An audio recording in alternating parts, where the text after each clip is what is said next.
Halo semuanya, siap untuk petualangan seru hari ini? Di pembahasan kali ini kita bakal merombak total materi informatika kelas 10 menjadi sesuatu yang jauh lebih menarik, yaitu masuk ke dunia data.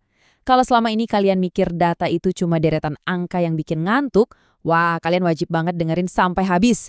Siapkan fokus kalian, karena kita bakal belajar membedah data dan nulis kode layaknya para profesional di luar sana. Kita punya roadmap yang sangat jelas untuk hari ini. Pertama, kita bahas apa sih makna sejati dari data dan analisis. Kedua, kenapa hal ini dampaknya luar biasa besar. Ketiga, kita kenalan sama kekuatan bahasa pemrograman Python. Dan terakhir, kita akan lihat sekeren apa sih platform Google Colab itu. Oke, kita langsung masuk ke bagian pertama, yaitu arti data dan analisis. Ini adalah fondasi mutlak yang wajib kalian pahami sebelum kita lompat ke hal-hal yang lebih teknis. Coba bayangkan ini seperti kalian lagi naik level di sebuah game. Dulu, waktu di SMP, kalian mungkin pakai Microsoft Excel untuk bikin dan nganalisis data sederhana.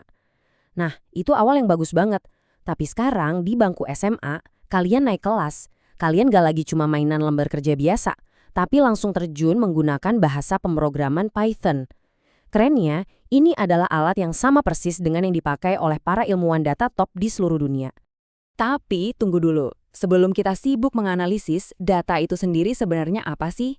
Kalau kita cek di Kamus Webster, definisinya itu simpel banget. Data adalah fakta konkret atau bukti dari peristiwa yang memang sudah terjadi. Jadi ingat ya, data itu bukan sekedar tebakan atau asumsi ngawang-ngawang, melainkan jejak nyata dari apa yang ada di dunia nyata. Dan pastinya fakta-fakta ini nggak jatuh dari langit begitu aja. Kita harus bergerak untuk mengumpulkannya lewat metode yang terstruktur. Bisa dengan menyebarkan angket, melakukan observasi langsung di lapangan, wawancara, melacak dokumen-dokumen lama, atau bahkan ngobrol bareng di focus group discussions alias FGD. Setiap metode ini ibarat jaring untuk menangkap kepingan-kepingan realita. Lanjut ke bagian kedua. Pertanyaannya, sekarang, kenapa sih kita harus repot-repot menganalisis semua informasi yang udah dikumpulin tadi? Intinya begini. Data itu sangat amat diperlukan untuk mengambil keputusan, baik untuk hari ini maupun masa depan. Kenapa bisa gitu? Karena dengan melihat data historis dan data saat ini, para pemimpin di sekolah maupun di industri raksasa bisa memprediksi tren. Contoh gampangnya, sekolah bisa memprediksi tingkat kelulusan siswanya. Jadi, keputusannya didasarkan pada fakta yang jelas, bukan sekedar tebak-tebakan atau insting buta. Jadi bisa dibilang, analisis data itu bukan ilmu sihir. Ini adalah proses yang sangat logis dan sistematis dengan 4 langkah utama. Dimulai dari pemeriksaan data mentah, lalu masuk ke pembersihan karena biasanya data awal itu berantakan banget.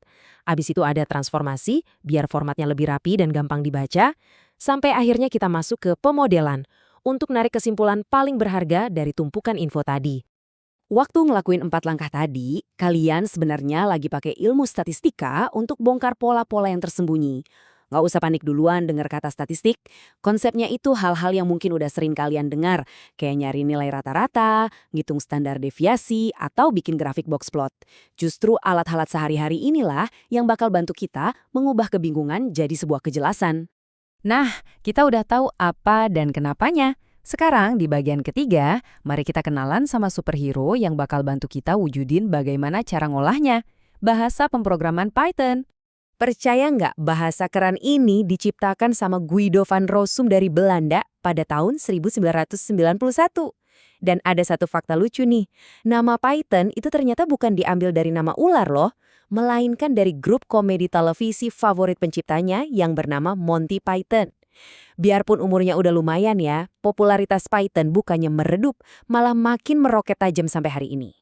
Terus, kenapa Python bisa semendominasi itu? Pertama, ini tuh bahasa tingkat tinggi yang dirancang mirip sama bahasa manusia, jadi gampang banget buat dipelajari.